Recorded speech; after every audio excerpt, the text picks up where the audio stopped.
आज हिंदुस्तान के हालात दिन ब दिन खराब हो रहे हैं। कई कई साल से कोई बेकसूर जेल में बंद है। रेप करने वाले को और कत्ल करने वाले को तो बेल मिल जाती है, लेकिन जो बेचारा बेकसूर कोई तालिब इल्म है, कोई स्टूडेंट है, कोई छात्र है, आज जेल के अंदर वो बंद है, आज उसको बेल नहीं मिल रही है। कानून भी अपना काम सही तरीके से नहीं कर पा रहा है। ऐसे हालात में मेरे प्यारे भाइयों, हम कहते हैं कि अल्लाह हमारी मदद क्यों नहीं करता? अल्लाह किसकी मदद करता है? अल्लाह ने कुरान में कह दिया, लयंसुरन्नल्लाहु मन यंसुरुहु, अल्लाह उसकी मदद करता है जो अल्लाह की मदद करता है। अल्लाह सबकी मदद नहीं करता, अल्लाह तो उसी की मदद करेगा जो अल्लाह की मदद करेगा। अय अल्लाह, तेरी मदद करने का क्या मतलब है? अय अल्लाह, हम तेरी मदद कैसे कर सकते हैं? फरमाया, अल्लज़ीना इम्मक्कन्नाहुम फिल अर्दि अक़ामुस्सलाता व आतवुज़ ज़काता व अमरू बिल मारूफ व नहौ अनिल मुनकर। मेरी मदद करना चाहते हो?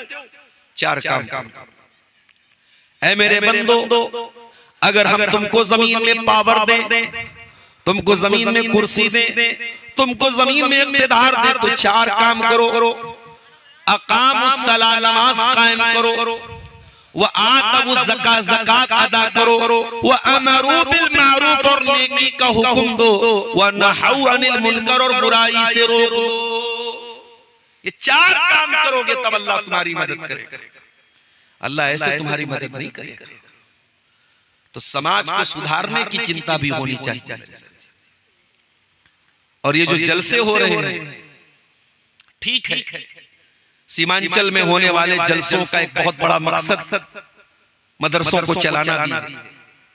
मदरसों का चंदा हो रहा है, मस्जिदों का चंदा हो रहा है, कब्रिस्तान का चंदा हो रहा है इन्हीं जलसों के जरिए। लेकिन सिर्फ यही मकसद नहीं है इन जलसों का। ये जलसे इसलिए भी हो रहे हैं कि आप और हम अपनी बुराइयों पर, अपनी कमियों पर हम नजर डालें, हम अपनी इस्लाह करें। और ये बात याद रखो मेरे भाई, जिस तरीके से अल्लाह ताला के हमसे ये सवाल होगा कि तुम नमाज पढ़ते थे कि नहीं पढ़ते थे, तुम अच्छे काम करते थे कि नहीं करते थे, तुम बुराई से बचते थे कि नहीं बचते थे, उसी तरीके से अल्लाह तबारक व तआला के ये भी सवाल होगा कि तुम्हारे समाज में गंदगी हो रही थी, तुमने रोका क्यों? तुम्हारे गांव में ज़िना हो रहा था, तुम्हारे गांव में लोग सूद खा रहे थे, तुम्हारे आसपास भाई भाई से लड़ रहा था, तुम्हारे घरों और खानदानों में झगड़े हो रहे थे, तुम्हारे गांव में एक दूसरे से लोग हसद करते थे, हराम खाते थे लोग, सूद खाते थे लोग। तुम क्या कर रहे थे? तुमने अपनी जिम्मेदारी क्या ली? तुमने कभी रोका? तुमने कभी मना किया? तुमने कभी हालात को बदलने की कोशिश की? ये सवाल भी अल्लाह ताला क्या होगा हमसे। अल्लाह के प्यारे नबी फरमाते हैं, मन रआ मिनकुम मुनकरन फलयुगय्यिरहु बियदिही, जब तुम में से कोई बुराई को देखे तो अपने हाथ से रोक सकता है तो हाथ से रोक दे। फ़इल्लम यस्तति फ़बिलिसानिही, अगर हाथ से नहीं रोक सकता तो जबान से रोक दे। फ़इल्लम यस्तति फ़बिक़ल्बिही, और जबान से भी नहीं रोक सकता तो कम से कम दिल से बुरा जाने। हम तो दिल से भी बुरा नहीं जाने। अब तो मोबाइल पर बच्चे गाना सुन रहे हैं और बाप देख करके हंस रहा है, बाप मजा ले रहा है, माँ मजा ले रही कि मेरा बेटा गाना देख। अब तो हम बुराई को हाथ से रोकना तो बड़ी दूर की बात है, जबान से रोकना तो बड़ी दूर की बात है, हम तो दिल से भी बुराई को बुरा नहीं जानते। और अल्लाह के नबी ने फरमाया कि अगर तुम दिल से बुराई को अगर जबान से नहीं रोक पा रहे हो, हाथ से नहीं रोक पा रहे हो, सिर्फ दिल से बुरा समझ रहे हो, वज़ालिका अज़अफुल ईमान, ये ईमान का सबसे कमजोर हिस्सा है, सबसे निम्नतम स्तर है, सबसे लोवेस्ट लेवल है ईमान का। इसके नीचे फिर ईमान नहीं है। अगर तुम्हारे दिल में भी बुराई को तुम बुराई नहीं समझ रहे हो तो फिर इसके नीचे तुम्हारे अंदर ईमान है ही नहीं। तो आज की मेरी जो तकरीर का उन्वान है वो यही है कि समाज क्यों बिगड़ रहा है, इसके रीजंस क्या हैं, इसके असबाब क्या हैं, समाज के अंदर ये बुराइयां क्यों जन्म ले रही हैं, इस पर हम पॉइंट टू पॉइंट इंशाअल्लाह बात करेंगे। देखो सबसे बड़ी बुराई क्या है समाज,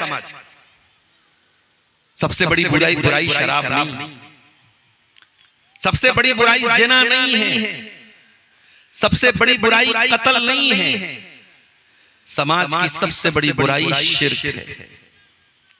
शिर्क से बड़ा कोई पाप नहीं है, शिर्क से बड़ा कोई गुनाह नहीं। अल्लाह के प्यारे नबी से पूछा गया, अय्यु ज़म्बि अज़म इंदल्लाह, ऐ अल्लाह के रसूल, अल्लाह ताला के नजदीक सबसे बड़ा गुनाह क्या है? आपने फरमाया, अन तजअल लिल्लाहि निद्दन व हुवा खलक़क, सबसे बड़ा गुनाह ये कि तू अल्लाह के बराबर किसी को करार दे दे। कोई मूर्ति को अल्लाह के बराबर कर दे तो वो भी मुशरिक है, कोई मजार को अल्लाह के बराबर कर दे वो भी मुशरिक है, कोई नबी को अल्लाह के बराबर कर दे वो भी मुशरिक है, कोई किसी जानवर को अल्लाह का दर्जा दे दे वो भी मुशरिक है। अन तजअल लिल्लाहि निद्दन व हुवा खलक़क, तो अल्लाह के बराबर किसी को करार दे दे, यही तो शिर्क है। और शिर्क दुनिया का सबसे बड़ा पाप है। इन्नहु मन युशरिक बिल्लाहि फक़द हर्रमल्लाहु अलैहिल जन्नह व मअवाहुन नार व मा लिज़्ज़ालिमीन मिन अंसार। मेरे बंदो, जो शिर्क करेगा और बगैर तौबा के वो मर जाएगा, उसको जन्नत में दाखिला नहीं मिलेगा, वो हमेशा हमेशा जहन्नम में रहेगा, उसका कोई मददगार नहीं होगा, वो कभी जन्नत में नहीं जा पाए। तो सबसे बड़ा पाप शिर्क है मेरे प्यारे साथी। समाज को अगर हमें बुराई से बचाना है तो हमें अपने अकीदे को सही करना पड़ेगा। आज आपके अररिया के, फॉरबिसगंज के, किशनगंज के बहुत सारे बच्चे दूर दराज इलाकों में काम करते हैं। कल मेरा प्रोग्राम गुजरात में था, अहमदाबाद से 200 किलोमीटर दूर समी के इलाके में। मैं सुबह 8 बजे फ्लाइट पकड़ के कलकत्ता से 11 बजे अहमदाबाद पहुंचा। वहां हमारे साथी रिसीव करने आए थे। भूख बहुत तेज लगी थी। उन्होंने कहा, मौलाना कोई अच्छा होटल नजर आता है तो खाना खाते हैं। तकरीबन 2:30-3 बजे हम लोग अहमदाबाद से समी के बीच में रास्ते में एक बहुत अच्छा होटल था, मुस्लिम होटल था, वहां दाखिल हुए। होटल में जितने वर्कर्स थे, जो होटल में खाना बनाने वाले शेफ होते हैं और जो वेटर्स होते हैं, सब मुस्लिम थे। और सब कहां के थे? किशनगंज के और अररिया के। वो कोई ठाकुरगंज का था, तो कोई अररिया का था, कोई जौकीहाट का था, सब इसी इलाके के थे। तो मैंने उनसे पूछा, तो उन्होंने कहा, मौलाना हम सब लोग एक ही इलाके के लोग। वो अहले हदीस नहीं थे, वो सब शेरशाबादी नहीं थे, हमको नहीं पहचान पाए। बाद में मोबाइल पर उन्होंने हमको देखा तो बड़ी इज्जत की, उन्होंने बहुत अच्छा खाना वाना भी खिलाया। तो आज इस तरीके से बहुत सारे आपके इलाके के बच्चे बेंगलोर में काम कर रहे हैं, अहमदाबाद में काम कर रहे हैं, सूरत में काम कर रहे हैं, मुंबई में काम कर रहे हैं। अपने गांव में जब वो हैं, अपनी जमात के बीच में हैं, तो उनको मालूम है कि भाई अहले हदीस किस चीज का नाम है। लेकिन जब माहौल बदल गया, वो किसी दूसरे इलाके में गए, पता लगा कि उसमें से बहुत सारे नौजवान कब्र परस्ती की तरफ भी चले गए। बहुत सारे उसमें से नौजवान ऐसे हैं जिनकी नमाज का तरीका सुन्नत के खिलाफ हो गया। जब उनको गलत माहौल मिला, उनको गलत संगत मिली, तो उनका ईमान और अकीदा भी खतरे में पड़ गया। मेरे प्यारे साथी, हमारे बनारस का साड़ी का कारोबार जब डाउन हुआ, बहुत सारे लोग बनारस के कारोबार के सिलसिले में बेंगलोर गए, सूरत गए। कई नौजवानों ने मुझको बताया कि मौलाना वहां पैसा कमाने की ऐसी धुन हम पर सवार हो गई कि हम 5 टाइम की नमाज तो छोड़ दीजिए, हम जहां कारखाने में काम करते हैं वहां दूर दूर तक कोई मस्जिद नहीं है, हम जुमा के दिन जुमा की नमाज भी नहीं पढ़ पाते हैं। महीना महीना गुजर रहा है, मुसलमान जुमा की नमाज तक नहीं पढ़ पा रहा है, या ये कह लीजिए कि नहीं पढ़ रहा है। ये हालात होते हैं मेरे प्यारे साथियों। इसलिए मैं बार बार ये बात कहता हूं, अपने अकीदे के साथ साथ अपने बच्चों की अकीदे की फिक्र करो मेरे प्यारे साथियों। अल्लाह के प्यारे नबी अपने चचा के बेटे अब्दुल्ला बिन अब्बास से 8-9 साल के बच्चे थे। अब्दुल्ला बिन अब्बास, अल्लाह के प्यारे नबी 8-9 साल के बच्चे से कहते हैं, इज़ा सअलत फसअलिल्लाह व इज़ा इस्तअनत फस्तईन बिल्लाह। ऐ मेरे बच्चे, जब भी तू सवाल करना तो अल्लाह से सवाल करना, जब भी तू मदद मांगना तो अल्लाह से मदद मांगना। 8-9 साल के बच्चे को अल्लाह के नबी तौहीद सिखा रहे हैं। और आगे बढ़िए, अल्लाह के प्यारे नबी के बहुत पहले आपके बाप इब्राहिम अलैहिस्सलाम दुआ करते हैं, वजुनुबनी व बनिया अन नाबुदल असनाम, ऐ अल्लाह तो मुझे और मेरे बच्चों को बुत परस्ती से बचा। इब्राहिम अलैहिस्सलाम के पोते हैं याकूब अलैहिस्सलाम। याकूब अलैहिस्सलाम का आखिरी टाइम आता है, उनके 12 बेटे जिनको बनी इस्राइल कहा जाता है। हजरत याकूब अपने 12 बेटों से क्या कहते हैं, मरने का टाइम है, इंतकाल का टाइम है, वफात का टाइम है। हजरत याकूब अपने 12 बेटों से कहते हैं, माता बुदून मिन बादी, ऐ मेरे बच्चों तुम मेरे बाद किसकी इबादत करोगे। 12 के 12 बेटे जवाब देते हैं, कालू नाबुदु इलाहक व इलाह आबाइक इब्राहीम व इस्माईल व इसहाक इलाहन वाहिदा। ऐ अब्बा जान हम आपके रब की इबादत करेंगे, हम आपके बाप दादा के रब की इबादत करेंगे, हम उसी अल्लाह की इबादत करेंगे जिस अल्लाह की इबादत आप करते थे, आपके बाप दादा करते थे, इब्राहिम इस्माइल करते थे। तौहीद की फिक्र करो मेरे प्यारे साथी। आज आपके शेरशाहबादी बिरादरी में भी और सीमांचल के अहले हदीसों में भी बहुत सारे शिरकिया काम हो रहे हैं। कहीं तावीज और गंडा भी पहना जा रहा है, कहीं बिल्ली के रास्ता काटने पर गाड़ी का ब्रेक भी रोका जा रहा है, कहीं बीमारी में हाथ में कड़ा भी पहना जा रहा है, कहीं नौजवानों के हाथ में चैन भी है। ये तमाम चीजें मेरे प्यारे साथियों तौहीद के खिलाफ हैं और ये तमाम की तमाम चीजें इंसान को शिर्क की तरफ लेके जाने वाली। समाज की सबसे बड़ी बुराई यही है, अकीदे की बुराई है। समाज को अगर सुधारना है तो पहले हमें अपने अकीदे को सुधारना। और मेरी प्यारी माँ और बहनों, बड़े अदब और सम्मान के साथ एक बात कहना चाहूंगा, अंधविश्वास औरतों में ज्यादा होता है। औरतों में अंधविश्वास ज्यादा होता है। कोई औरत बीमार भी होती है ना, तो बजाय इसके कि हम उसका इलाज कराएं, औरतें फट से क्या कहती है, इसको कुछ हो गया है, कुछ जादू का मामला है, कुछ जिन्नात का मामला है। यकीनन जादू होता है, जिन्नात का मामला होता है, लेकिन कभी कभी बीमारी को भी जिन्नात का नाम दे दिया जाता है। कभी कभी ऐसा होता है लड़की बालिग हो गई, 15 साल 20 साल 18 साल उसकी उम्र हो गई, अब वो कहीं शादी करना चाह रही है और वो ये देख रही है कि मेरी शादी जहां मैं चाह रही हूं वहां मेरे माँ बाप तैयार नहीं होंगे, तो फिर वो नाटक करना शुरू कर देते, ड्रामा करना शुरू कर देते। अब घर वाले इसको बुला रहे, उसको बुला रहे, कोई आकर के सही तरीके से इलाज कर रहा है, कोई आकर के गलत तरीके से इलाज कर रहा है, तो ये सब चीजें औरतों में ज्यादा पाई जाती है। इसीलिए अल्लाह के प्यारे नबी ने फरमाया, कयामत उस वक्त तक नहीं आएगी हत्ता तज़तरिबा अलयातु निसाई दौसिन हौला ज़िल खलसा, जब तक कबीले दौस की औरतें ज़ुल खलसा नामी बुत का चक्कर न लगाएंगी। कबीले दौस यमन का एक कबीला था, पूरा कबीला मुसलमान हो चुका था। उस कबीले के अंदर एक बहुत बड़ा बुत था, उस बुत का नाम ज़ुल खलसा था। अल्लाह के नबी फरमा रहे हैं कि कयामत के पहले वो दौर भी आएगा कि कबीले दौस की औरतें बुतों का चक्कर लगाएंगी। इसका मतलब ये हुआ कि एक दौर आएगा जब मुसलमान लड़कियां मुर्तद होने लगेंगी, मुसलमान लड़कियां पत्थरों के आगे जाकर के सजदा करने लगेंगी, मुसलमान लड़कियां जाकर के मुशरिकों की बाहों में खेलेंगी। और आज वो हालात अपनी आंखों से हम देख रहे हैं। सीमांचल वालों, बचा लो अपनी कौम की बच्चियों को, बचा लो अपनी कौम की बेटियों को।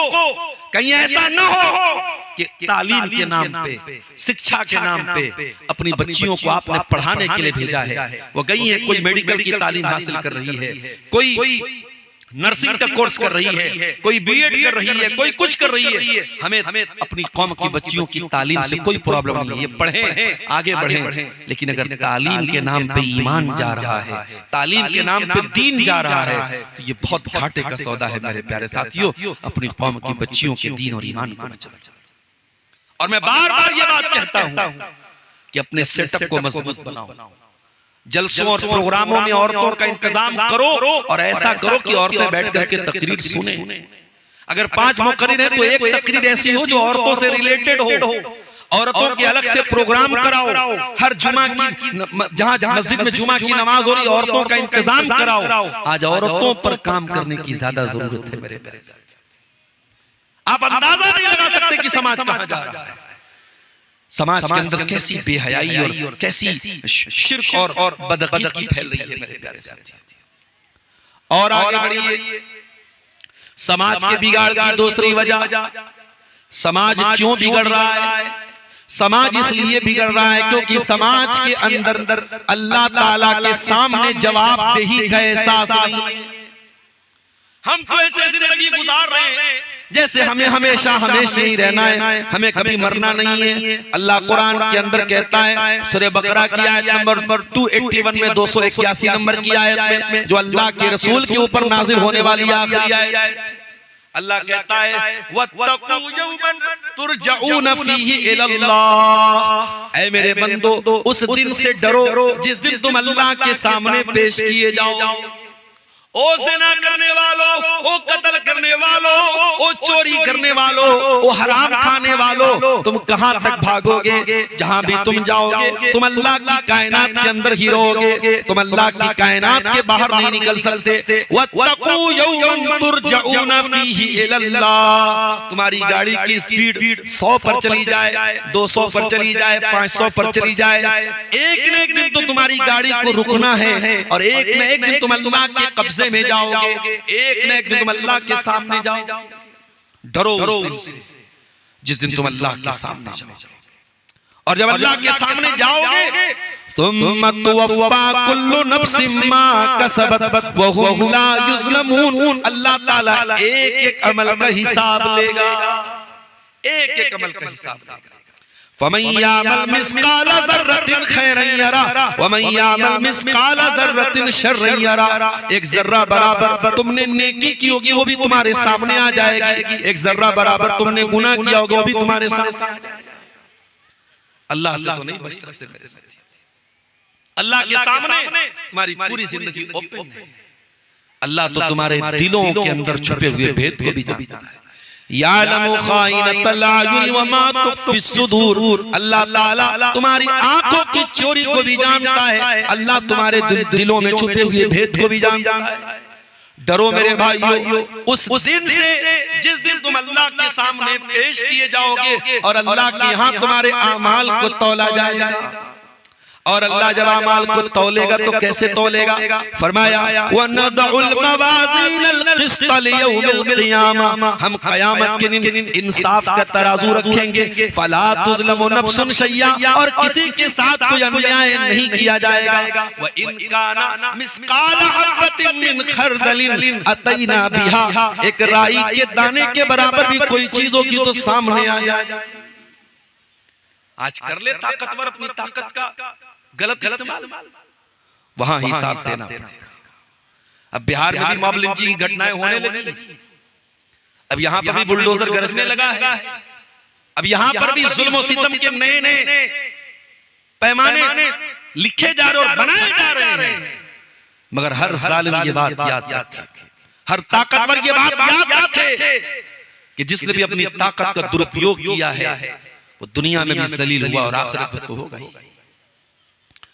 था हुकूमत का फिरऔन को भी नशा, था हुकूमत का फिरऔन को भी नशा, जुल्म पर जुल्म खल्कत पे करता रहा।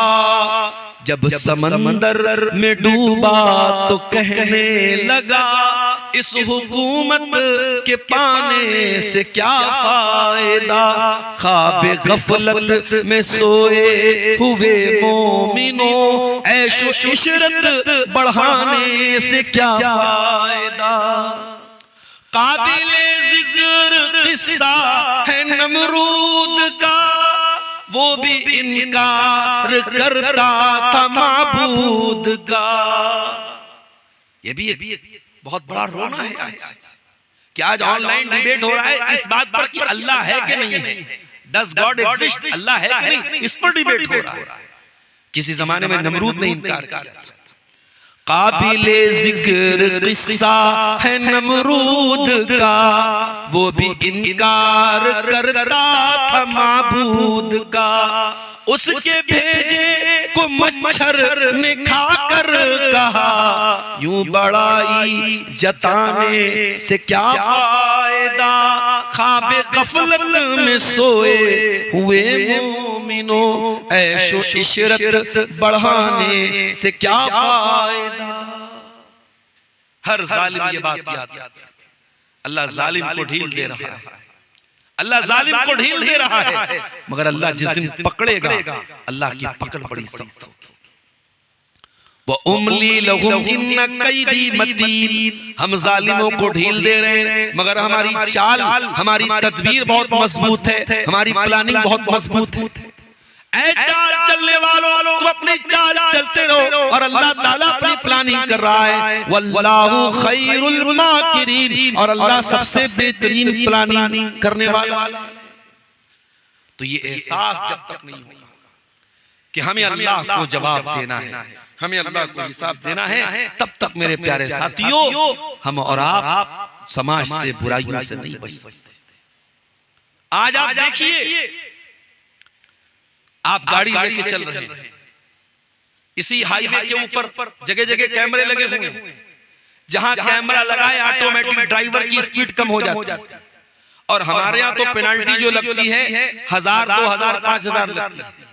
सऊदी अरब में मैं एक मर्तबा जब वहां मैंने देखा कैमरा लगा है, तो वहां के ड्राइवर ने कहा कि मौलाना साहब यहाँ तो पेनल्टी इतनी खतरनाक लगती है, सीधे 6000 रियाल। 6000 रियाल का मतलब कि इंडिया का 1,20,000, 1,30,000 रुपया हो। अब बोला इतना, अगर हम लोग की सैलरी उतनी नहीं है जितना यहाँ, एक बार अगर हमने सिग्नल क्रॉस कर दिया या एक बार हमने ओवर स्पीड में गाड़ी चला दी तो इतनी पेनल्टी लग जाती है। तो जब आपको ये डर होगा कि पेनल्टी लगेगी, ऑटोमेटिक आपकी गाड़ी की स्पीड कम हो जाएगी। जब आपको ये डर होगा कि पुलिस का डंडा पड़ेगा, तो आप ऑटोमेटिक गलत काम से बचेंगे। अगर पुलिस का डंडा आपको क्राइम से बचा सकता है, हाईवे पर लगा हुआ कैमरा आपकी गाड़ी की स्पीड को कम कर सकता है, तो ऐ गुनाहों में डूबे हुए इंसान, ऐ अल्लाह की बगावत में डूबे हुए इंसान, ऐ जुल्म और सरकशी में डूबे हुए इंसान, या अय्युहल इंसान मा गर्रक बिरब्बिकल करीम अल्लज़ी खलक़क फसव्वाक फअदलक फी अय्यि सूरतिन मा शाअ रक्कबक। ऐ इंसान, तू अपने रब को कैसे भूल सकता है? तेरे रब ने तुझको पैदा किया, तुझे बेहतरीन सांचे में ढाला, तुझे अच्छे तरीके से बनाया, इंसान बनाया, खूबसूरत बनाया, स्मार्ट बनाया, हैंडसम बनाया। वो अल्लाह जो तुझे हकीर पानी के कतरे से पैदा कर सकता है, क्या वो मरने के बाद तुझे दोबारा जिंदा नहीं कर सकता है? क्या वो तेरा हिसाब नहीं ले सकता? बिल्कुल ले सकता है। इसलिए मेरे प्यारे साथियों, जब तक ये एहसास नहीं पैदा होगा कि हमें अल्लाह को हिसाब देना है, तब तक समाज से बुराइयों का खात्मा नहीं हो सकता है। और आगे बढ़िए, समाज से बुराई को खत्म करना है तो उसकी वजह को समझिए। समाज में बुराई क्यों पनप रही है? समाज में बुराइयों के पनपने की तीसरी वजह, आज का इंसान अपनी तख्लीक के मकसद को भूल चुका है। वो क्यों पैदा हुआ है? इंसान ये समझता है हम तो खाने पीने के लिए, एंजॉय करने के लिए दुनिया में आए हैं। उसकी जिंदगी का एक ही मकसद है, खाना है, पीना है, एंजॉय करना है। अयहसबुल इंसानु अन युत्रका सुदा, ऐ इंसान क्या तू ये समझता है तुझे यूं ही छोड़ दिया जाएगा? अलम यकुन नुतफतम मिन मनिय्यिन युमना, क्या तू भूल गया तू एक हकीर पानी का कतरा था? सुम्मा काना अलकतन फखलक फसव्वा, फिर अल्लाह ने तुझको जमा हुआ खून बनाया, फिर अल्लाह ने तुझको इंसान बनाया। फजअल मिनहु ज़ौजैन ज़कर वल उन्सा, फिर अल्लाह ने तुझको मेल और फीमेल बनाया। अलैसा ज़ालिका बिक़ादिरिन अला अन युहयियल मौता, क्या वो अल्लाह जो तुझको एक हकीर पानी के कतरे से जीता जागता इंसान बना सकता है, क्या वो अल्लाह तुझे मरने के बाद दोबारा जिंदा नहीं कर सकता है? ऐ इंसान, अपनी जिंदगी के मकसद को पहचान। और तेरी जिंदगी का मकसद क्या है? वमा खलक़तुल जिन्ना वल इंसा इल्ला लियअबुदून, मैंने जिन्नात और इंसान को अपनी इबादत के लिए पैदा किया है। तेरी जिंदगी का मकसद अल्लाह की इबादत है। आज कितने मुसलमान हैं 24 घंटे में एक बार जो उनका सर अल्लाह के सामने नहीं झुकता है, एक टाइम की नमाज तक वो नहीं जानते, वो दुनिया में न जाने किसके आगे जाके हाथ जोड़ रहे हैं, किसके आगे जाके माथा टेक रहे हैं। वो एक सजदा जिसे तू गिरा समझता है, 1000 सजदों से देता है आदमी को नजात। ऐ इंसान, अगर तू एक अल्लाह के सामने झुकना शुरू कर दे तो तुझे कहीं और झुकना नहीं पड़ेगा। तू नमाज की पाबंदी शुरू कर दे, तू 5 टाइम की नमाज का पाबंद बन जा, अल्लाह ताला बहुत सारी चिंताओं से तुझे मुक्त कर देगा। आज हमारी जिंदगी में नमाज, और जो नमाज पढ़ भी रहे हैं माशाअल्लाह, तो ऐसे नमाज पढ़ जैसे बहुत बड़ा एहसान कर रहे हैं। मस्जिद में गए, फर्ज पढ़ के चले आए, सुन्नते तक बहुत सारे लोग नहीं पढ़ते। ऐसा लगता है मस्जिद में उनको कोई चीज काट रही है, उनका दिल ही नहीं लगता है नमाज। मैं जो सर बसजदा हुआ कभी तो ज़मीं से आई, तो ज़मीं से आने लगी ये सदा। मैं जो सर बसजदा हुआ कभी तो ज़मीं से आने लगी सदा। तेरा दिल तो है सनम आशना, तेरा दिल तो है सनम आशना, तुझे क्या मिलेगा नमाज में। आज हमारी नमाजों का हाल भी बड़ा बुरा है। कुरान कहता है फवैलुल लिल मुसल्लीन अल्लज़ीना हुम अन सलातिहिम साहून अल्लज़ीना हुम युराऊन। बर्बादी है उन नमाजियों के लिए जो नमाज तो पढ़ते हैं मगर उनका दिल कहीं और होता है, दिमाग कहीं होता है। अल्लज़ीना हुम युराऊन, जो दिखावे के लिए नमाज पढ़ते हैं। एक नमाज वो भी पढ़ती थी मेरे नबी की बीवी, हम सब की प्यारी माँ हजरत आयशा नमाज पढ़ रही थी। कौन सी नमाज? चाश्त की नमाज। मौलवी साहब ये चाश्त की नमाज कौन सी होती है? हम तो फजर जानते हैं, जोहर जानते हैं, असर जानते हैं, मगरिब जानते हैं, इशा। ये चाश्त की नमाज कौन सी नई नमाज आ गई? हमें से कितने लोगों को मालूम भी नहीं होगा चाश्त की नमाज कौन सी होती है। अगर इंसान फजर की नमाज के बाद मुसल्ले पर बैठा रहे और बैठ करके अल्लाह का जिक्र करता रहे, और जब सूरज निकल जाए और सूरज एक नेजा बुलंद हो जाए, यानी सूरज निकलने के तकरीबन 15-20 मिनट के बाद उठ करके इंसान अगर 2 रकात नमाज या 4 रकात नमाज पढ़े तो उसको एक हज और एक उम्रा का सवाब मिलेगा। और ये 4 रकात नमाज अगर पढ़ेगा तो उसके बदन के हर जोड़ की तरफ से दान करने का, सदका करने का सवाब वो पाए। एक नमाज आपको हज और उम्रा का सवाब भी दे रही है और आपके बदन के हर जोड़ की तरफ से दान देने का और सदका करने का सवाब भी आपको मिल रहा है। ये नमाज होती है चाश्त की नमाज, इसको इशराक की नमाज भी बोलते हैं। हजरत आयशा रज़ियल्लाहु ताला अन्हा चाश्त की नमाज पढ़ रही थी, उनका भांजा उनसे मिलने के लिए आया, भतीजा उनके भाई का बेटा उनसे मिलने के लिए आया। देखा मेरी फूफी जान नमाज पढ़ रही है। कासिम बिन मोहम्मद उनसे मिलने के लिए आए, देखा मेरी फूफी जान नमाज पढ़ रही है और सूरह तूर की आयत पढ़ रही थी हजरत आयशा, फमन्नल्लाहु अलैना व वक़ाना अज़ाबस समूम। सूरह तूर में अल्लाह ने फरमाया जब जन्नती जन्नत में जाएंगे तो कहेंगे ऐ अल्लाह तेरा एहसान है हम पर कि तूने जहन्नम की गरम गरम हवाओं से हमको बचा लिया। फमन्नल्लाहु अलैना व वक़ाना अज़ाबस समूम, ऐ अल्लाह तूने जहन्नम की आग से हमको बचा लिया, तेरा बहुत बड़ा एहसान है। हजरत आयशा बार बार इसी आयत को पढ़ती चली जा रही है और रोती चली जा रही है। उनका भतीजा कहता है मैं थक गया, मैं बाजार चला गया, मार्केट चला गया, कुछ सामान लेना था, कुछ खरीदारी करना था, मैं बहुत देर के बाद आया। मैं जब अपनी फूफी के घर पहुंचा मैं क्या देखता हूँ, मेरी फूफी जान उसी हालत में खड़ी है और उसी आयत को बार बार रिपीट करके रोती चली जा रही है। फमन्नल्लाहु अलैना व वक़ाना अज़ाबस समूम, ऐ अल्लाह तेरा एहसान हम पर भी हो जाए, ऐ अल्लाह तू जहन्नम की आग से हमको भी बचा ले। हजरत आयशा ये आयत पढ़ पढ़ के रोती चली जा रही हैं और अपने आप को जहन्नम से बचने की दुआ करती चली जा रही हैं। एक नमाज वो भी थी मेरे प्यारे साथियों, एक नमाज हम भी पढ़ते हैं। हम तो नमाज जो नहीं पढ़ते उनसे क्या शिकवा करना, जो बेचारे पढ़ते भी हैं वो ऐसा पढ़ते जैसे बहुत बड़ा एहसान कर रहे हो। मेरे प्यारे साथियों, आप नमाज पढ़ के किसी पर एहसान नहीं कर रहे हो। नमाज पढ़ो तो पूरे इकामत के साथ पढ़ो, नमाज कायम करके पढ़ो, नमाज को उसके तरीके से पढ़ो। नमाज का टाइम हो तो फौरन जल्दी से मस्जिद की तरफ जाओ, सुस्ती न करो, काहिली मत करो, क्योंकि अल्लाह ने कुरान में फरमाया वइज़ा क़ामू इलस्सलाति क़ामू कुसाला। ये मुनाफिकों का तरीका है, ये इस्लाम के गद्दारों का तरीका है, ये नबी से गद्दारी करने वालों का तरीका है कि जब नमाज का टाइम होता है तो बड़ी सुस्ती करते हैं, बड़ी काहिली करते हैं और बहुत मुश्किल से नमाज पढ़ते हैं। और जो बेचारा एक टाइम की नमाज नहीं पढ़ता उसका हाल क्या? उसके बारे में अल्लाह ने सूरह मरियम में फरमाया फखलफ मिन बादिहिम खल्फुन अज़ाउस सलाह।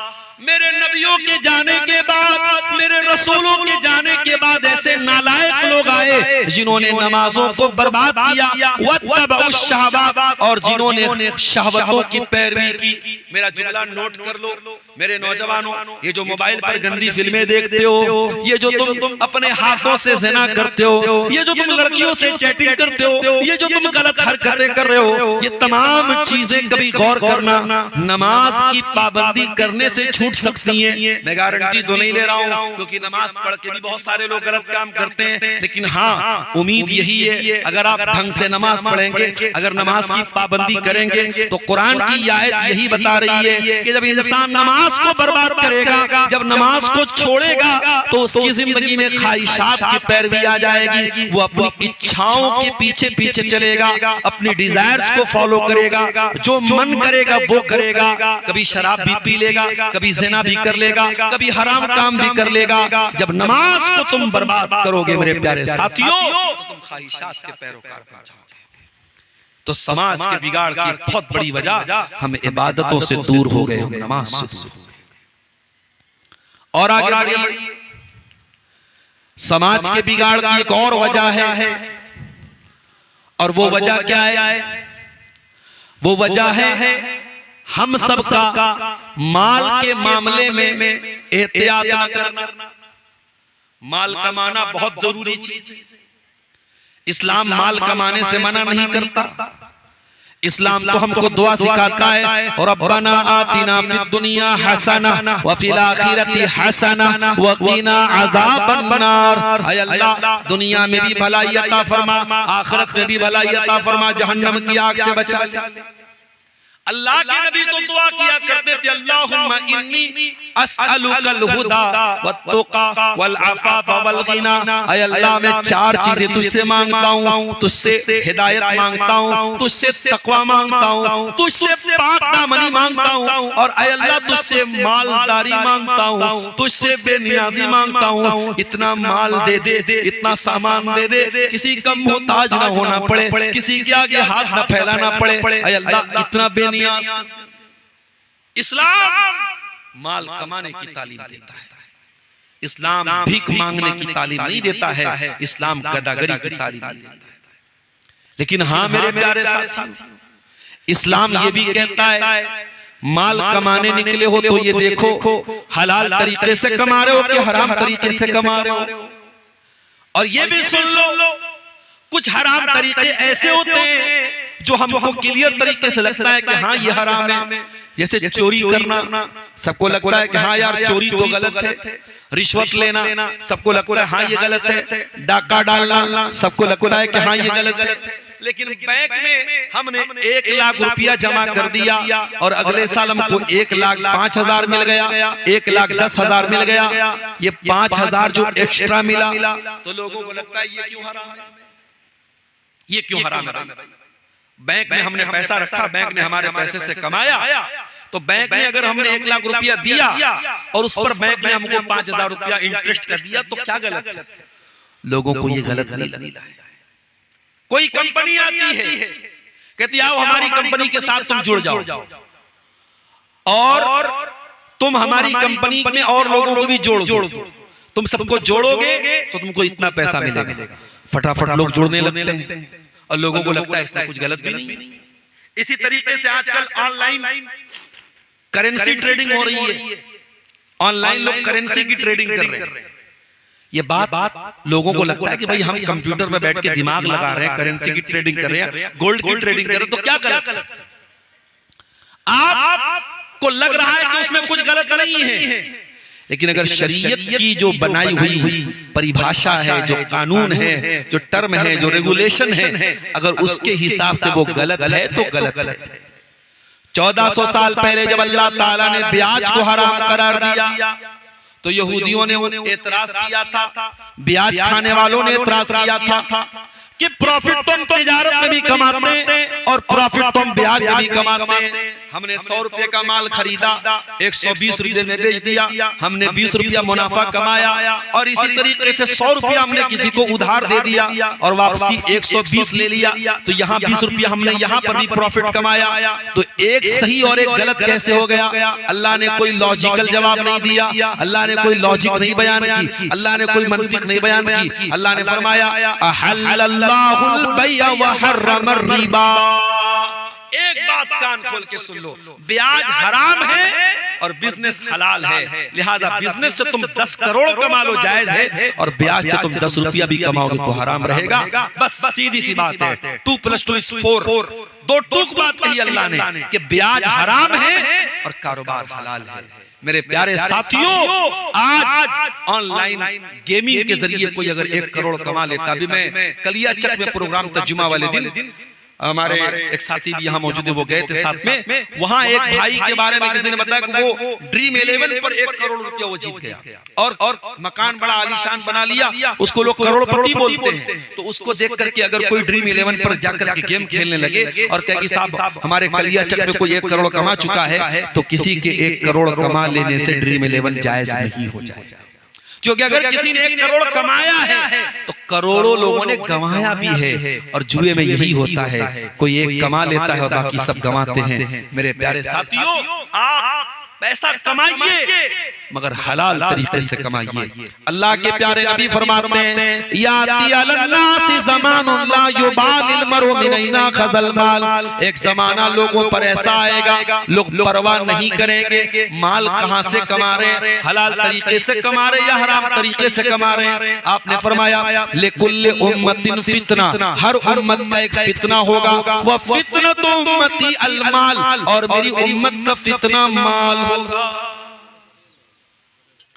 समाज के बिगाड़ की ये बहुत बड़ी वजह है मेरे प्यारे साथ, और इसीलिए अल्लाह के रसूल ने अपनी उम्मत को खबरदार किया था और फरमाया था मल फक्र अख्शा अलैकुम, ऐ मेरी उम्मत के लोगों, मुझे इस बात का डर नहीं है कि तुम गरीब हो जाओगे, वलाकिन अख्शा अन तुबसता अलैकुम दुनिया, मुझे डर इस बात का है कहीं तुम दुनिया परस्त न हो जाओ, कहीं तुम दुनियादार न हो जाओ, कहीं तुम दुनिया के लिए एक दूसरे से लड़ने न लगो। आज बाप के मरने के बाद बाप की वरासत में बहन को हिस्सा देने का हमारे यहाँ कॉन्सेप्ट ही नहीं है, तसव्वुर। विरासत पर तकरीर करो तो लोगों को लगता है कि ये कौन से दुनिया की बात है, हमारे यहाँ तो नहीं दिया जाता। हमने इस्लाम के मुकाबले में एक नई शरीयत बनाई है जिसका नाम है हमारे यहाँ। मौलवी साहब हमारे यहाँ तो ऐसा होता है, मौलवी साहब हमारे यहाँ तो लड़कियों को जहेज दिया जाता है, मौलवी साहब हमारे यहाँ तो वरासत में बहन का हिस्सा नहीं देते। अरे तेरे देने से क्या होता है? अल्लाह ने कुरान में कह दिया लिर्रिजालि नसीबुम मिम्मा तरकल वालिदानि वल अक़रबून। जब माँ बाप अपना तरका छोड़ के चले जाएं तो उनके तरके में जैसे बेटे का हिस्सा है वैसे बेटी का भी हिस्सा है। और ये बात याद रखना मेरे प्यारे साथियों, अगर तूने अपनी बहन का हक नहीं दिया है, दुनिया में नहीं दिया है, तो कयामत के दिन तो देना पड़ेगा। यहाँ तो तूने जमीन को हड़पा है, यहाँ तो तूने पैसा लिया है, यहाँ तो तूने माल लिया है, यहाँ तो तूने ज़ेवरात लिया है, लेकिन कयामत के दिन तुझको अपनी नेकियां देना पड़ेगा। अल्लाह के नबी फरमाते हैं लतुअद्दुन्नल हुकूक इला अहलिहा, तुम्हें कयामत के दिन लोगों का हक देना पड़ेगा। हत्ता युकादा लिशातिल जलहाई मिनशातिल करना, अगर दुनिया में किसी सींग वाली बकरी ने बगैर सींग वाली बकरी को मारा होगा तो सींग वाली बकरी से भी बदला लिया जाएगा, किसास लिया जाएगा। माल बहुत बड़ा फितना है मेरे प्यारे साथियों, इसलिए माल कमाइए, प्रॉपर्टी बनाइए, बैंक बैलेंस इकट्ठा कीजिए, मगर हराम तरीके से नहीं, हलाल तरीके से। कयामत के दिन ये सवाल भी आपसे किया जाएगा, आपने माल कहां से कमाया और कहां खर्च किया। इनकम का भी हिसाब देना पड़ेगा और खर्चे का भी हिसाब देना पड़ेगा। न तो आप कमाने के मामले में आजाद हैं, न खर्च करने के मामले में आजाद हैं। आपने कहां से कमाया वो भी हिसाब अल्लाह ताला क्या देना पड़ेगा, और कहां खर्च किया उसका भी हिसाब देना पड़ेगा। और आगे बढ़िए, समाज के बिगाड़ की एक बहुत बड़ी वजह सोशल मीडिया है। जी हाँ, ये फेसबुक, ये व्हाट्सएप, ये इंस्टाग्राम, ये स्नैपचैट, इसको हल्का ना समझिए, इसको मामूली ना समझिए। ये तमाम सोशल मीडिया के प्लेटफॉर्म आज आपकी नौजवान नस्ल को कहां लेके जा रहे हैं आपको अंदाजा नहीं। व्हाट्सएप से होने वाली एक चैटिंग, एक लड़का लड़की के बीच में होने वाली नॉर्मल बातचीत, किसी होटल के कमरे में जाकर के जिना पर खत्म हो रही है। ये सोशल मीडिया आपकी नौजवान नस्ल को जिनाकार बना रहा है। ये सोशल मीडिया आपके छोटे छोटे बच्चों को म्यूजिक का और गाने का और नाच का शौकीन बना रहा है। ये सोशल मीडिया आपके घर की बहन बेटियों को, आपको तो ये लगता है कि हमारे घर की लड़की पर्दे में निकलती है, हमारी लड़की तो डायरेक्ट स्कूल जाती है, हमारी लड़की तो डायरेक्ट कॉलेज जाती है, मगर ये सोशल मीडिया आपके घर की बहन बेटियों को कहां कहां डिस्ट्रैक्ट कर रहा है, कहां कहां भटका रहा है, आपको अंदाजा नहीं है। बाप तो ये समझता है मेरी बेटी तो कमरे में अकेली सो रही है, लेकिन सोशल मीडिया के जरिए वो सैकड़ों लड़कों से टच में है और सैकड़ों लड़कों से बातचीत करते हुए वो सो रही है। मेरे प्यारे साथियों, ये सोशल मीडिया आज हराम रिश्तों को समाज में प्रमोट करने का बहुत बड़ा जरिया बन चुका है। इसीलिए मैं बार बार कहता हूं अपनी कौम की बच्चियों से, अपनी बहनों से कि ऐ मेरी कौम की बहनों, मैं मना नहीं करता तुम फेसबुक इस्तेमाल ना करो, तुम व्हाट्सएप ना चलाओ, तुम इंस्टाग्राम ना चलाओ, मगर दो चीजों का ख्याल रखो। पहली चीज, जब अल्लाह ने तुमको पर्दे में रहने का हुक्म दिया है तो तुम्हें अपनी प्राइवेसी को कहीं भी लीक नहीं करना है। तुम स्टेटस पर या स्नैपचैट पर या इंस्टाग्राम पर अगर अपने फोटोज डाल रही हो तो तुमको ये शोभा नहीं देता, तुमको ये सूट नहीं करता, क्योंकि कुरान जब तुमसे ये कह रहा है वला युबदीना ज़ीनतहुन्ना, ऐ मुसलमान औरत तू अपने बदन की सुंदरता को, अपनी जीनत को, अपनी ब्यूटी को जाहिर न कर। तो ऐ मुसलमान औरत, तेरा चेहरा तो तेरी किताब का टाइटल है, जब तूने चेहरा ही दिखा दिया तो फिर तूने कौन सी जीनत को छुपाया। जब तेरा चेहरा ही दिख रहा है, जब तेरा चेहरा ही खुला है तो फिर पर्दे का क्या मतलब है। तू बेहतरीन नकाब पहन ले, लेकिन अगर चेहरा खुला है तो तूने अपनी जीनत को नहीं छुपाया। और जब तू घर से निकली और बेपर्दा निकली तो समाज के और गांव के चंद लोगों ने देखा, लेकिन जब तूने फेसबुक पर अपना फोटो डाला, जब तूने इंस्टाग्राम पर अपना फोटो डाला तो फिर तो अनलिमिटेड लोग उसको देख सकते हैं। और आज का दौर एआई का दौर है, तेरी फोटो लगा करके कहां यूज की जाएगी, तेरी तस्वीर का कैसा वीडियो बनाया जाएगा तू नहीं जानती है। तो पहला काम तो ये करो मेरी बहनों के, खबरदार सोशल मीडिया पर अपनी कोई तस्वीर मत डालो।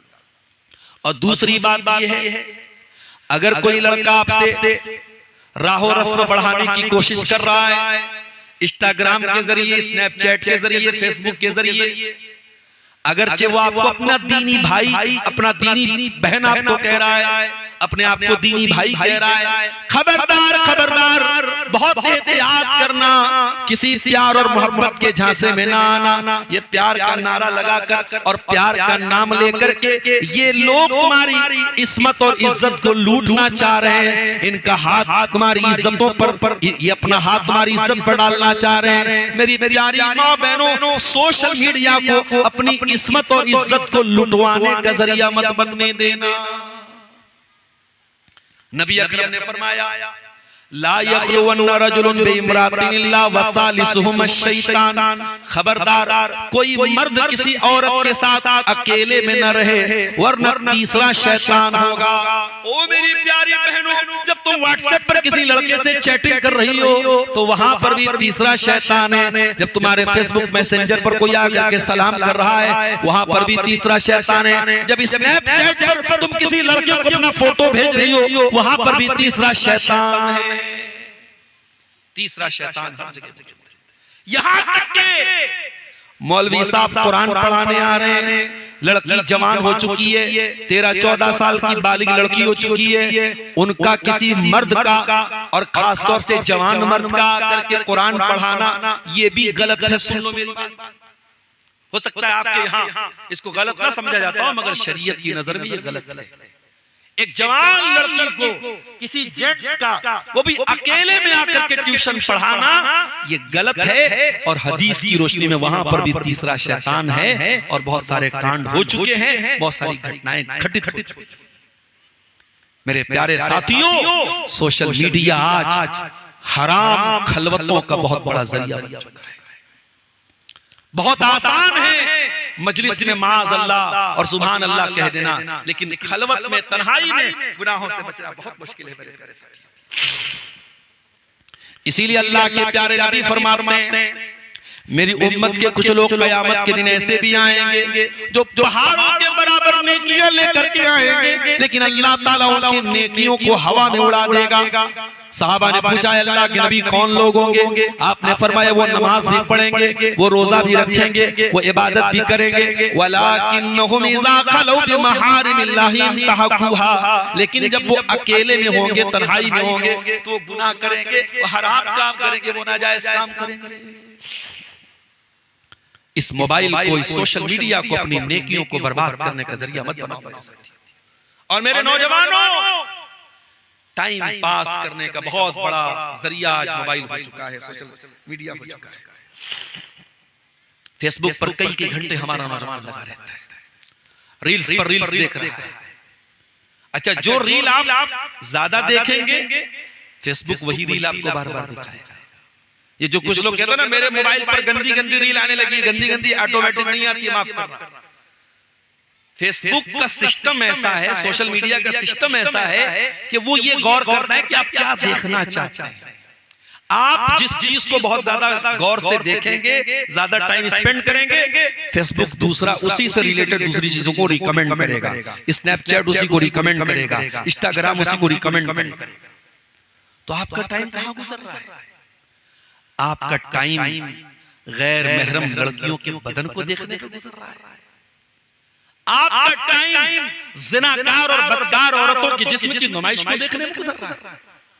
आपका टाइम वल्गर और बेहयाई किस्म की वीडियोस और चीजों पे गुजर रहा है। ये टाइम इतनी हकीर चीज तो नहीं है मेरे प्यारे साथी। इस टाइम की अल्लाह ने कसम खाई है कुरान में, वल अस्र इन्नल इंसान लफी खुस्र। टाइम की कसम, समय की कसम, जमाने की कसम, इंसान सबसे ज्यादा घाटे में है, क्योंकि इंसान अपने टाइम को गलत जगह इस्तेमाल करता है, बर्बाद करता है। और जो इंसान अपने समय को गलत जगह बर्बाद करे उससे बड़ा खसारे में कोई नहीं है। इसीलिए अल्लाह के प्यारे रसूल फरमाते हैं नेमतान मगबूनुन फीहिमा कसीरुम मिनन नास। दो नेमतें ऐसी हैं कि लोग उनकी कदर नहीं करते, एक तंदुरुस्ती की नेमत और दूसरे समय की नेमत है। आज आप मोबाइल पर अपना समय बर्बाद कर रहे हो, कल आप समय की जरूरत पड़ेगी अच्छे काम के लिए, आपके पास समय नहीं। आज आपको अल्लाह ने पैसा दिया, हज कर सकते हो, उम्रा कर सकते हो, आप नहीं कर रहे हो। कल हड्डियां कमजोर हो जाएंगी, व्हील चेयर पे आपको हज करने, उम्रा करने जाना पड़ेगा, तो आप पछताएंगे कि काश मैंने पहले हज कर लिया होता, पहले उम्रा कर लिया होता।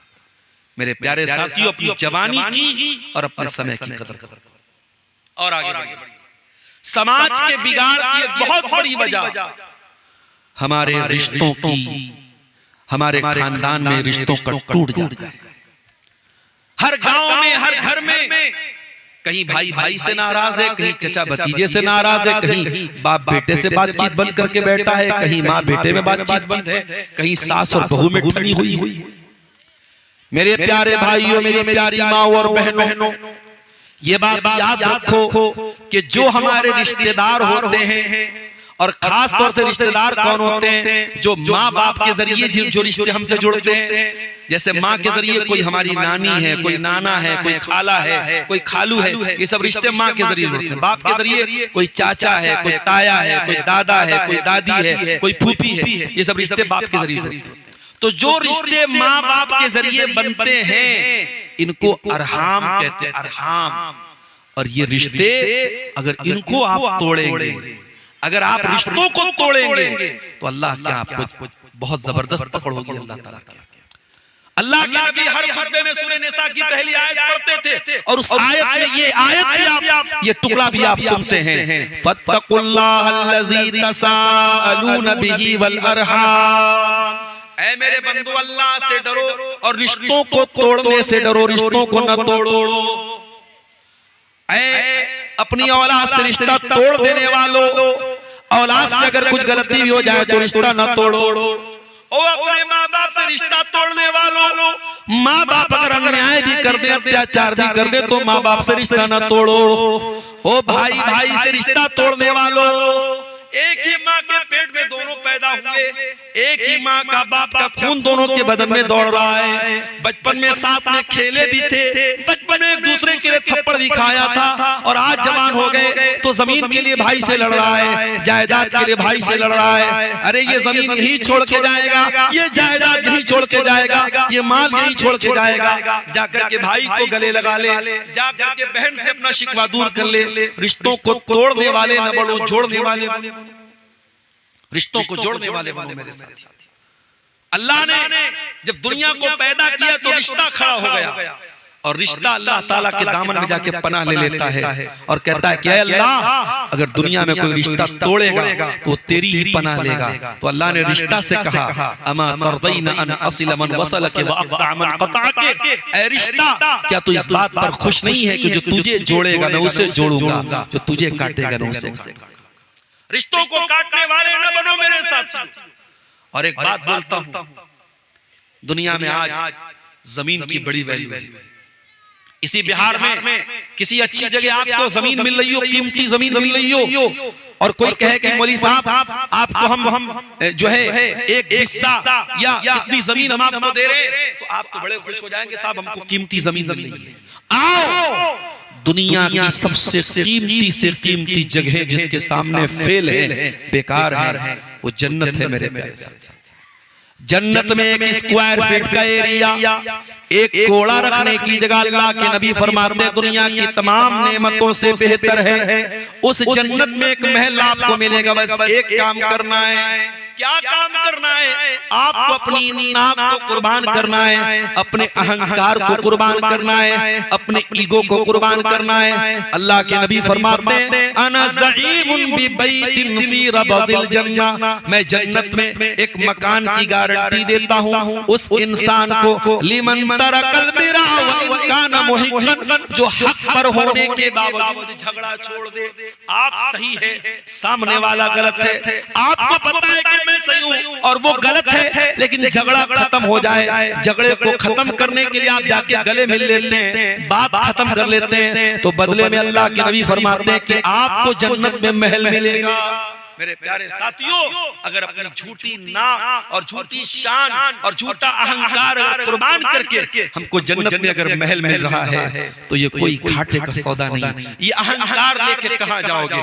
अरे इसी मिट्टी से पैदा हुए थे, मिनहा खलकनाकुम मिनहा खलकनाकुम व मिनहा नुखरिजुकुम व फीहा नुईदुकुम तारतन उखरा। इसी मिट्टी से हमने तुमको पैदा किया है, इसी मिट्टी से निकालेंगे और इसी मिट्टी में तुमको दोबारा हम लौटाएंगे। इसी मिट्टी से तुम पैदा हुए थे और मरने के बाद इसी मिट्टी में दोबारा जाओगे और कयामत के दिन इसी मिट्टी से निकलोगे।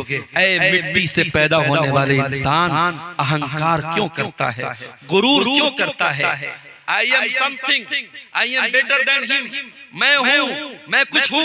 अरे छोड़ दे ये सब कहना, तू कुछ नहीं है, तू मुश्ते खाक है, तू मिट्टी से पैदा होने वाला हकीर इंसान है। ऐ इंसान, तकब्बुर न कर, गुरूर न कर, अहंकार न कर, गले मिल जा, भाई को जाके गले मिल जा, बहन से जाके अपना शिकवा खत्म कर दे। मेरी प्यारी माँ और बहनों, आज आपके दरमियान घरों में भाई भाई मिलजुल के रहते हैं। जब घर में बहुएं आती हैं, 4 घर की बहुएं आती हैं, 4 तरह की आती हैं, तो भाई भाई में भी झगड़ा शुरू हो जाता है। अरे ठीक है, सबका मिजाज एक जैसा नहीं रहता है। बड़ा भाई अगर ये सोचता है कि छोटा भाई 100% मेरे मन के मुताबिक हो जाए, पॉसिबल नहीं।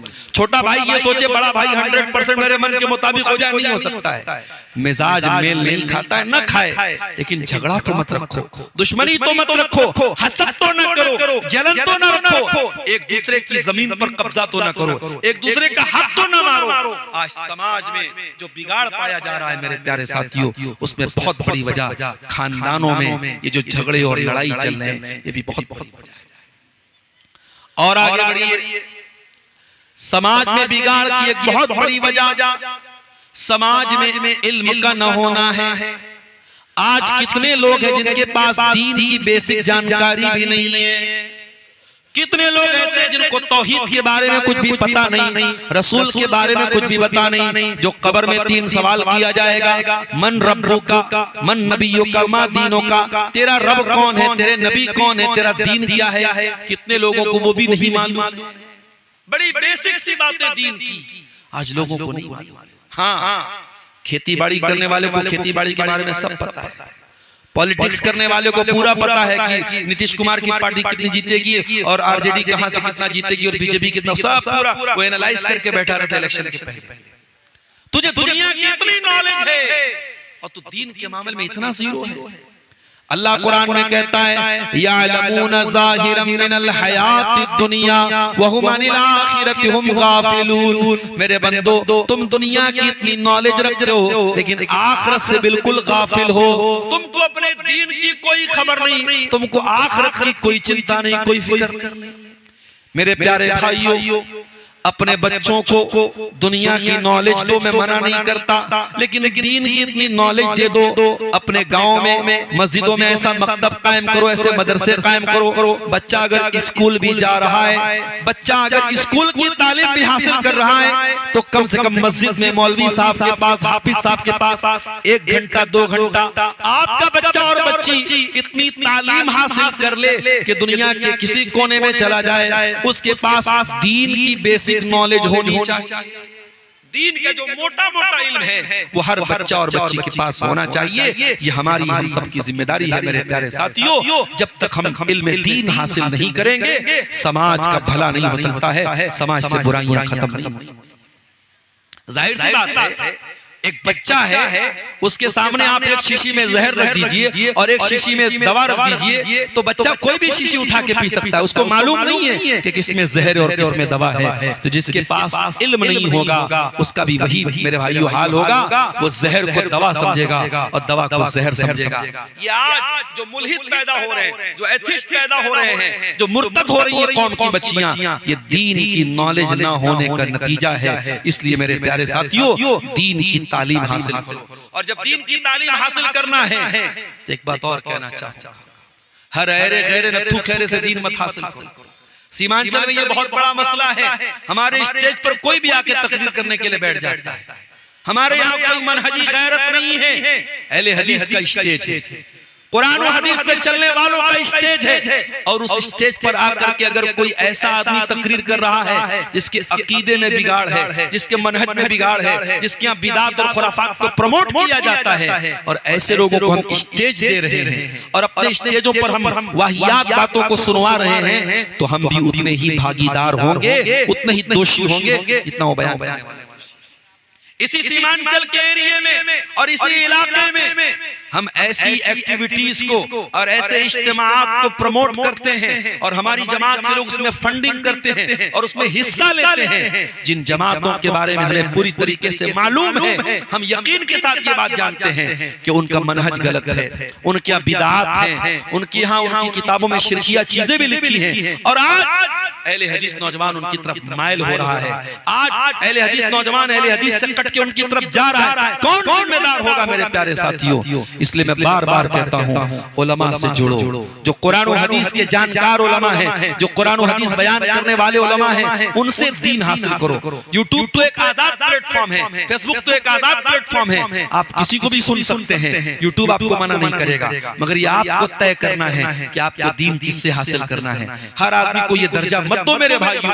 नबी ने फरमाया कयामत के पहले वो दौर आएगा, अल्लाह दुनिया से उलमा को उठा लेगा, और जब उलमा दुनिया से चले जाएंगे, इत्तखज़न नास रूसन जुहाला, लोग जाहिलों को अपना सरदार बना लेंगे। इसी बंगाल की एक वीडियो बड़ी वायरल हुई थी, एक औरत तकरीर कर रही थी, एक औरत तकरीर कर रही थी और इतना कसरत वो कुरान की आयतों को पढ़ रही है और पूरा मजमा लगा हुआ और औरत तकरीर कर रही है। सोचिए मेरे भाइयों, इस तरीके की चीजें बंगाल में और सीमांचल में बहुत ज्यादा देखने को मिलती हैं। मेरे प्यारे साथियों, जब लोग जाहिलों को अपना सरदार बना लेंगे, इत्तखज़न नास रूसन जुहाला, लोग जाहिलों से फतवे पूछेंगे, फ़अफ़्तऊ बिग़ैरि इल्मिन, और वो बगैर इल्म के फतवे देंगे और खुद भी गुमराह होंगे और दूसरों को भी गुमराह करेंगे। तो समाज के बिगाड़ की बहुत बड़ी वजह यह है कि हम इल्म से दूर हुए, हम उलमा से दूर हुए।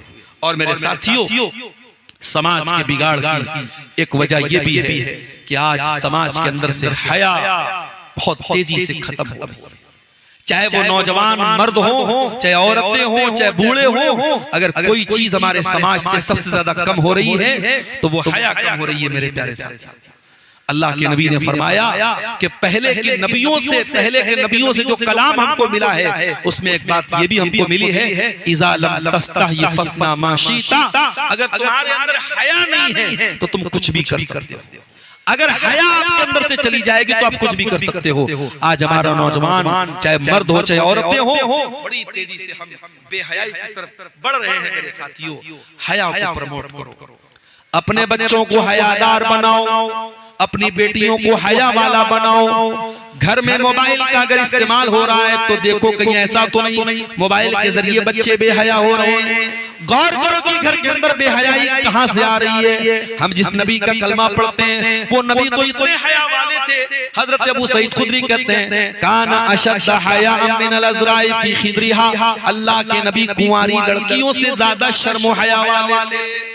आज बेहयाई का वो दौर आया है, गंदी गंदी गालियां छोटे छोटे बच्चे दे, गालियां छोटे छोटे बच्चे दे। अब तो औरतें भी गालियां देने लगी हैं, लड़कियां भी गालियां देने लगी हैं। हमारे नबी की जबान पर कभी गाली के जवाब में भी गाली नहीं आई, कभी आपने फहश बात, वल्गर बात, कोई नामुनासिब बात कभी नहीं निकाली।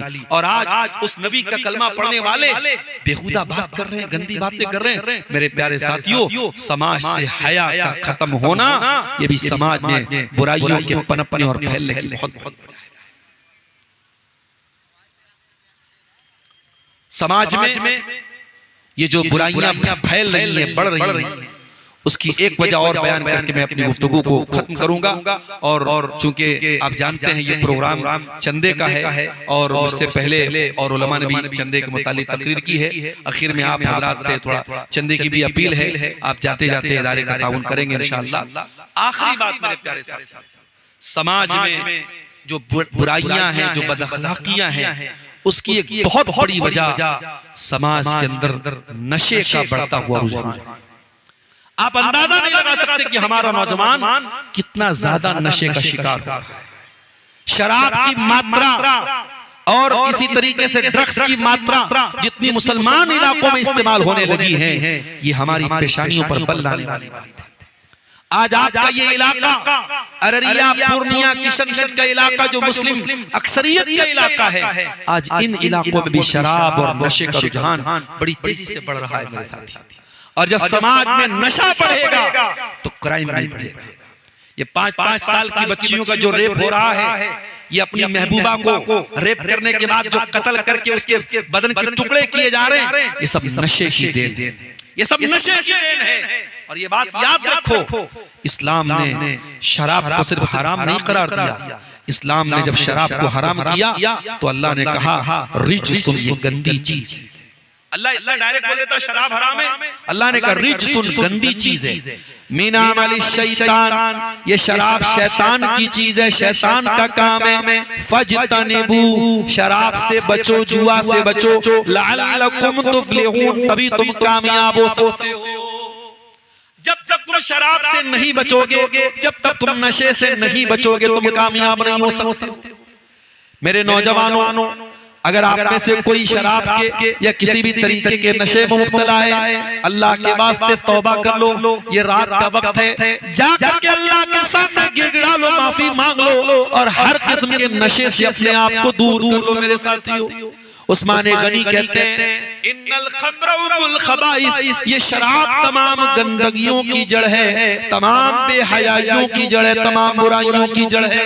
तो शराब पी लेगा वो कत्ल भी कर सकता है, वो जिना भी कर सकता है, वो कुछ भी अपनी ज़बान से निकाल सकता है। मेरे प्यारे साथियों, शराब और नशे को आज अपने समाज से हमें उखाड़ के फेंकना है। अगर किसी घर में कोई लड़का शराब पी रहा है, या तो उसका बाइकआउट करो, या फिर उसका इलाज करवाओ, या ऐसी कोई सख्ती करो। हर गांव में इस तरीके का सख्ती का माहौल पैदा किया जाए कि कोई नशा करने के पहले 1000 बार सोचे। मेरे प्यारे साथियों, जब तक अपनी नौजवान नस्ल को हम नशे से दूर नहीं करेंगे, हम समाज की बुराइयों को खत्म नहीं कर सकते हैं। मेरे अजीजों, समाज में पाई जाने वाली बुराइयों के ताल्लुक से ये चंद बातें मैंने आपके सामने बयान की हैं। आज का ये प्रोग्राम जो खोरागाज की इस धरती पर हर साल तकरीबन होता है, और मदरसे का ये प्रोग्राम है, और ये मदरसा आपके इलाके का कदीम इदारा है, और काफी तादाद में यहाँ बच्चे पढ़ रहे हैं, और 70-80 के करीब, मुझे जैसा कि बताया लोगों ने कि यहाँ बच्चे वो हैं जो हॉस्टल में भी रहते हैं, और वो उनकी तालीम का इंतजाम यहाँ मदरसे की तरफ से किया गया है। मैं आप सबसे अपील करता हूँ कि आप इस इदारे का ताउन करें, और माए बहनें भी जो मौजूद हैं, मैं जानता हूँ सर्दियों की रात है और बड़े सब्र के साथ और सुकून के साथ आप बैठे रहे, और अब तक आपने तकरीरों को सुना है। मेरे प्यारे भाइयों और बहनों, आप जरूर आगे बढ़ करके इस इदारे का ताउन करें। जिम्मेदारों से मेरी अपील है कि खवातीन के दरमियान भी और मर्दों के दरमियान भी चादर घुमवा दें, ताकि जिसको जो ताउन करना है वो इदारे का करता रहे। अभी हमारे बाद इसी इलाके के कटिहार के सरजमीन के आपके बड़े पसंदीदा मुकर्रिर हैं, और वो चंदा भी बहुत खूबसूरत करते हैं और नज़में भी बहुत अच्छी पढ़ते हैं। हमारे बड़े भाई हैं शेख अख्तर आलम मिफ्ताही साहब, वो भी आपके सामने आएंगे और खिताब करेंगे। हम अल्लाह ताला से दुआ करते हैं रब्बुल आलमीन हमें कहने सुनने से ज्यादा अमल की तौफीक अता फरमा। इलाल आलमीन हमें आज अपने दीन और ईमान की कमजोरियों पर तू काबू पाने की तौफीक अता फरमा।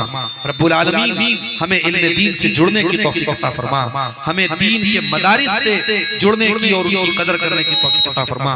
इलाल आलमीन हमें हराम कमाई से बचा, इतना हलाल दे दे कि हमें हराम की जरूरत न पड़े, तू हराम से हमें बेनियाज कर दे। परवरदिगार हमारी माँ बहनों तू दीन की तरफ कौन दिया? हेलो शेख, कुछ सवालात आए हैं जी। ये किसी की तरफ से ताउन आया है, तकरीबन 1500 रुपए का ताउन है। अल्लाह ताला जज़ाए खैर दे, इस चंदे को कबूल करे, इनके हक में नजात का जरिया बताए। सवाल अगर एक ही कमरे के अंदर बैतुल खला और गुस्ल खाना है, तो उस गुस्ल खाने में वुज़ू बनाना और उस कमरा में नमाज पढ़ना कैसा है? देखिए, ये सवाल बहुत जेन्युइन सवाल है, और आज के जमाने में आपको हर जगह तकरीबन ऐसे गुस्ल खाने मिलेंगे जिसमें बाथरूम कंबाइंड होता है, तो वहां आदमी गुस्ल भी करता है, वजू भी करता है, और वजू के पहले हम जो है कौन दिए हैं? मदरसे के खाजिन साहब, ये चंदा देखिए कितना है। अल्लाह ताला खाजिन साहब को और अता करे, और चूंकि वो खाजिन है, अल्लाह ताला उनको और मदरसे के खजाने में देने की तौफीक अता फरमाए। 5000 रुपए अल्लाह कबूल फरमाए। तो ये जो अटैच बाथरूम होता है, इसमें जब आदमी वजू करे या गुस्ल करेगा, तो गुस्ल में भी वजू किया जाता है, तो यहाँ ये मसला पैदा होता है कि वहां तो उसमें बाथरूम भी है, तो अब वहां पर वो बिस्मिल्लाह कैसे पढ़ेगा? तो शेख इब्न बाज़ वगैरह का फतवा ये है कि वहां पर 2 सूरतें अपनाई जा सकती हैं। या तो जैसे अगर आदमी को वजू करना है तो बाहर से बिस्मिल्लाह पढ़ के जाए और अंदर जाके वजू करे, वहां पे ना पढ़े। लेकिन चूंकि इससे बचना आज के जमाने में मुश्किल है और हर जगह तकरीबन ये कंबाइंड ही बाथरूम चल रहा है, एयरपोर्ट से लेके रेलवे स्टेशन से लेके होटलों तक हर जगह इस तरीके का बाथरूम चल रहा है। तो आदमी दिल में वहां पे बिस्मिल्लाह पढ़ ले, अल्लाह का जिक्र कर ले, तो इंशाअल्लाह वो उस ममानियत में नहीं आएगा, उस मनाही में वो शामिल नहीं होगा जो नापाक जगहों पर अल्लाह का जिक्र करने से जो मना किया गया, तो वहां पे उस मनाही में इंशाअल्लाह वो नहीं होगा, दिल में वो पढ़ लेगा। किसी औरत का हैज या अक्ली मुद्दत से ज्यादा अगर उस औरत को हैज फिर से आए तो क्या वो क्या करे, नमाज पढ़े या फिर छोड़ दे? देखिए, औरतों को जो पीरियड आता है तो उसमें एक साइकिल होता है। औरतें जानती हैं कि हर महीने हमको इतने दिन तक आता है, किसी को 5 दिन आता है, किसी को 7 दिन आता है, वो एक रेगुलर आमतौर से उतने दिन आता है। तो उसके बाद अगर खून आ रहा है तो उलमा ने ये लिखा है कि औरतें खुद जानती हैं, वो फर्क कर सकती हैं कि वो खून जो है वो नापाकी वाला खून है या बीमारी का खून है। अगर उसमें वो अलामतें पाई जा रही हैं जो हैज के खून में पाई जाती हैं तो वो हैज ही माना जाएगा और उस हालत में औरत नमाज से दूर रहेगी और नापाक मानी जाएगी। लेकिन अगर वो खून अलग है और उसका जो हर महीने 5 दिन 7 दिन आता है वो टाइम भी गुजर चुका है, तो फिर वो खून इस्तिहाजा का खून माना जाएगा, बीमारी का खून माना जाएगा। और अब वो औरत गुस्ल करके नमाज भी पढ़ेगी, रोजा भी रखेगी और वो औरत जो है उसको उस खून को जो है वो बीमारी का खून मानेगी और हर नमाज के टाइम वो वजू करेगी। यानी अगर वजू बाकी है तभी वो वजू करेगी, लेकिन उसको अब गुस्ल करने की जरूरत नहीं, वो नापाक नहीं और नमाज भी उसको पढ़ना है, रोजा भी उसको रखना है। हेलो, आज के इस दौर में हिंदुस्तान के अक्सर इलाके में तबलीगी जमात के लोगों के जरिए इज्तिमा इनकाद किया जाता है, उसमें इज्तिमाई दुआ भी किया जाता है। ऐसी मजलिस में शिरकत करना कैसा है? कुरान और हदीस की रोशनी में मुदल्लल जवाब अता फरमाएं। देखिए, तबलीगी जमात या किसी मसलक का नाम लेना तो मैं मुनासिब नहीं समझता हूँ। एक उसूली बात आपको बता रहा हूँ कि हम और आप अहले हदीस है, कुरान और हदीस पे चलने का हमारा दावा है, हमारा मनहज है।